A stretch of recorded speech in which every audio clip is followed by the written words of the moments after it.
In the heart of a sprawling, sun-kissed village nestled between the towering hills of the great, ancient land of Masaka, there lived two curious siblings whose thirst for knowledge could not be quenched, Kwame and Amina. This village, though small and humble, was rich in tradition and life, a place where the earth and sky seemed to speak to those willing to listen. The children's home, a modest adobe house built by their parents, stood as a silent witness to the simple but profound rhythms of everyday life. Each day, before the sun had even fully risen, the first stirrings of life began. Their mother, Zuri, a woman whose strength was woven into the fabric of the village itself, would wake at the crack of dawn. With her bright smile and gentle hands, she would work with ingredients that seemed to hold the magic of the earth within them. The scent of warm, freshly baked bread would soon fill the air, drawing in the aromas of rich spices and wild herbs that could be found nowhere else in the land. Kwame and Amina, though young, would often rise with the sun. They had seen their mother prepare food countless times, how her hands moved as if guided by something greater than herself, shaping and kneading dough with effortless grace. She seemed to dance in the kitchen, her bright-colored kitenge patterned with the vibrant hues of the land, swishing as she moved. Meanwhile, their father, Baraka, a tall and strong man, would be out in the fields. He was a farmer at heart, a provider for the family, a protector of the earth. His hands, weathered by the years of toiling in the soil, would turn the earth with the precision of a master. Kwame and Amina would watch in awe as their father worked tirelessly under the golden sun, plowing the soil with a steady rhythm, his body moving in tune with the land. The siblings were fascinated by the daily rituals their parents performed, the subtle dance between the two of them, which made life in the village seem both magical and purposeful. Kwame, with his keen sense of observation, could see the devotion in his father's work, the way Baraka treated the soil not as something to be conquered, but as something to be revered. Amina, on the other hand, admired her mother's quiet strength, the way she could create something so nourishing with just the simplest of ingredients, as if she had a special connection to the earth itself. One evening, as the family sat under the blanket of stars, their spirits full from a warm meal and laughter, the siblings exchanged an excited glance. They had been whispering to each other all day, planning something extraordinary, something they believed would surprise their parents. It was a plan born of admiration and love, a desire to step into their parents' shoes for just one day and show them how much they had learned by watching. Amina, Kwame whispered, his eyes sparkling with excitement. What if we try to do what they do? What if we baked the bread and worked the fields? Imagine their faces when they see it. Amina giggled, her mind already picturing the reactions of their parents. Yes, they'll be so proud of us. Let's do it tomorrow, before they even wake up. They'll have no idea what hit them. That night, as the village around them fell silent and the stars above seemed to glow with secrets, Kwame and Amina stayed up late, whispering plans and sketching out ideas. They wanted to mimic every part of their parents' routine, every detail of their daily lives, right down to the very last step. They would bake bread like Zuri, till the earth like Baraka, and in doing so, they would show their parents how deeply they appreciated their work. With the first light of dawn, when the world was still cloaked in quiet, soft darkness, Kwame and Amina sprang out of bed, eager to begin their grand adventure. They crept through the house, careful not to wake their parents, hearts beating fast with excitement and nerves. Kwame grabbed the old plow from the shed, his hands trembling slightly as he imagined himself in his father's shoes. Meanwhile, Amina slipped into the kitchen, ready to recreate the magic of her mother's bread. Kwame, filled with youthful determination, approached the field.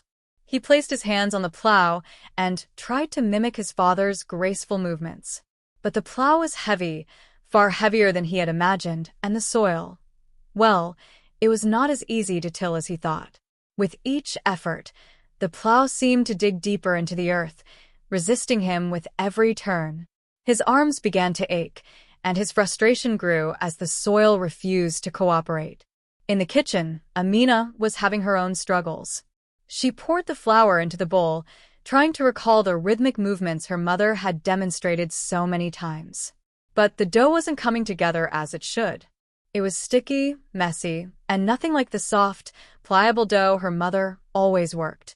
Her hands, though eager, were inexperienced, and the flour spread everywhere, coating her face, arms, and the entire kitchen. The bread seemed to be slipping through her fingers, and her determination began to waver. Hours passed, and what started as a bright and hopeful endeavor quickly turned into a sea of frustration. Kwame and Amina's excitement was slowly replaced by exhaustion and doubt. They had underestimated the sheer difficulty of the tasks their parents performed every day. They had assumed that mimicking their movements would be enough, but now they realized how much skill and experience went into their parents' work. Just as they were on the verge of giving up, they heard footsteps, a soft shuffle, followed by a gentle murmur. Their parents were coming. Kwame's heart skipped a beat. He looked at Amina, wide-eyed, his face flushed with a mix of panic and excitement. "They're here," he whispered urgently. But Amina didn't panic. Instead, a soft smile spread across her face. "Let them see. They'll understand," she said, though she, too, was nervous. Baraka and Zuri appeared in the doorway, their faces filled with surprise as they took in the scene, their children covered in flour and dirt, struggling with tasks they had yet to master. For a moment, their eyes flickered with confusion, but then they softened. Instead of scolding, their faces were filled with a mixture of amusement and pride. "What's this, children?" Baraka asked, his deep voice full of warmth and tenderness. His gaze swept over the plow and the messy kitchen. "Have you decided to take on our work for the day?" Kwame and Amina nodded sheepishly, their faces flushed. "We wanted to surprise you," Kwame said. "We thought if we did what you do, we could show you how much we appreciate all you do for us." Zuri's smile softened as she knelt beside Amina, taking her small hands into her own. "It takes years of practice, my dear, to master these tasks. But you've shown me something even more beautiful today." She helped Amina roll the dough, guiding her through the motions with the patience only a mother could possess. Baraka, too, joined Kwame in the field, showing him how to maneuver the plow with ease, his strong hands steadying the boy's movements. He spoke with the calm assurance of someone who had lived through seasons of hardship and triumph, teaching his son the dance of the land. As the day went on, the siblings' frustration melted away, replaced by the soothing rhythm of their parents' wisdom.